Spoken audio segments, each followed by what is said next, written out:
You are Locked On Cougs, your daily podcast on the Houston Cougars, part of the Locked On Podcast Network, your team every day. Parker Ainsworth, Chris Level here, crossing over a little bit to talk Houston and Texas Tech. And these are two rosters built very differently. Texas Tech went expensive and powered to them. I'm not a hater on that. I don't know if we hadn't talked about it, I guess, you and I, Chris, but that's the name of the game now, and that's what they did.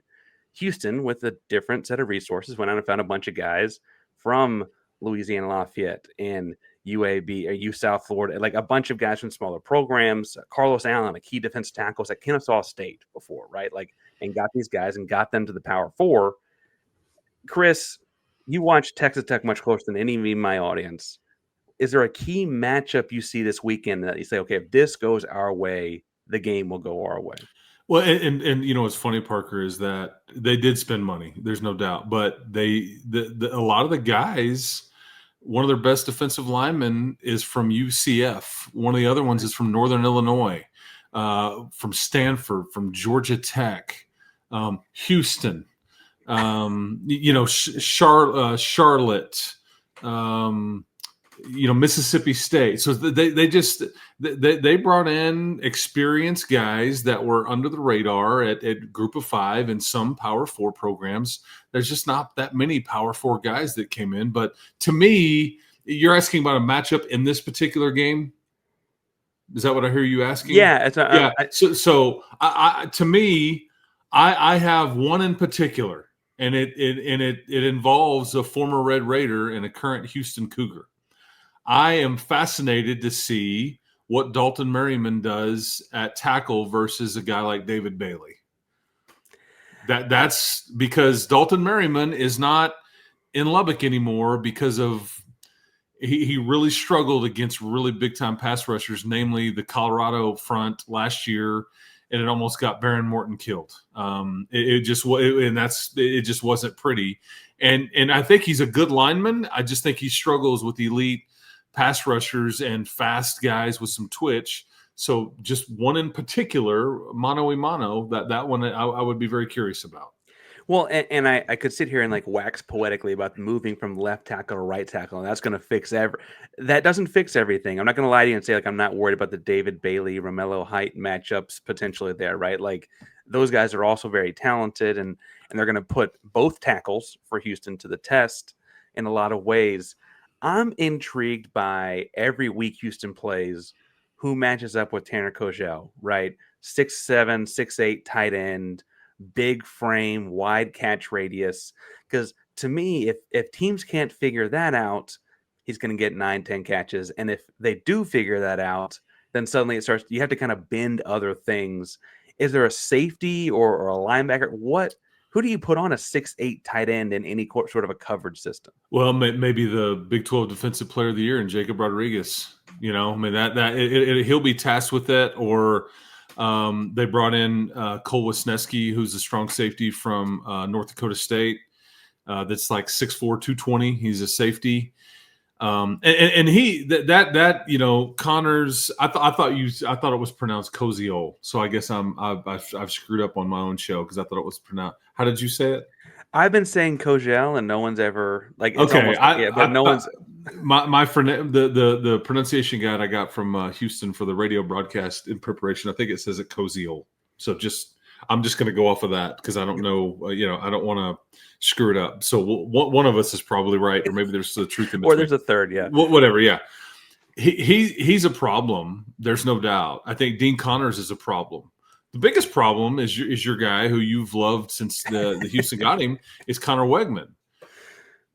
The problem that Houston potentially could have if they can't utilize their tight end and their running back to stay ahead of the chains is third and long. This is not really what I think Houston has been good at this year.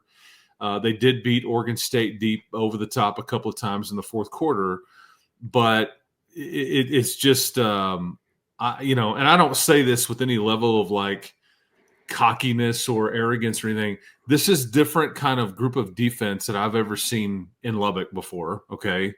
And they're older, they're mature.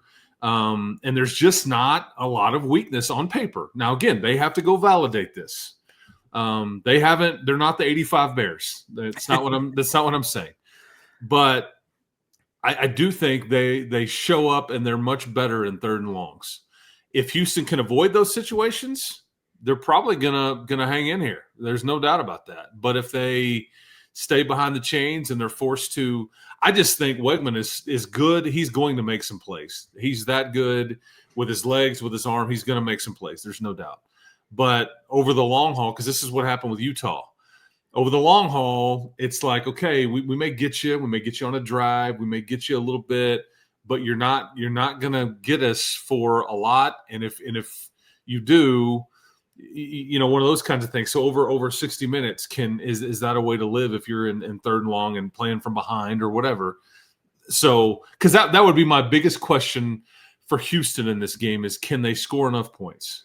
How can they score enough points? Because it may take 24, 27, 31, and I know you said they're averaging 30 plus a game, but I think different defenses though. Well, yeah, and Utah was averaging 46 a game coming into that one. And again, this isn't a perfect Texas Tech team at all. I'm not suggesting that at all, but I just looking at the matchup and just because the biggest concern for Texas Tech is, are you flat? Do you come out from the bye week and it's just takes you a while to get going and you've got all these penalties like you had last time, and then Houston just takes advantage and they hang around and they're extremely well coached. Yeah, the bye week and Willie Fritz makes me the most nervous, with Connor Weigman being like a third. I actually had a different coaching matchup in mind. Slade Nagle came to Houston in the offseason this past year, so he wasn't around for the first year of Willie Fritz. From LSU, right? Briefly at LSU, but really from Tulane more prominently before that. But was LSU most recently. And Shield Wood, obviously, is from Houston, is now at Tech. That coordinator chess match to me is interesting because it feels like when you look at what Nagle did at Tulane, they beat teams that had more talent on paper in front of them often while he was at Tulane, right? And they did it by playing the kind of mistake-free football you're talking. Now, Houston's 4 games into having Slade Nagle, so they're not like it's a finished product or anything, but by playing mistake-free football, taking well-timed shots and staying ahead of the chains. Shield Wood, I have a lot of respect for, obviously, as a coach, but I also, in my own show, said this week, like Houston, Fritz know him fairly well. I don't know if there's any chances there to take advantage of that knowledge either. Do you think that side of the football, you mentioned it's going to be hard to score 30 points, but I feel like there is like some leveling of it out that other teams might not be able to take advantage of. Well, and obviously any knowledge goes both ways in that.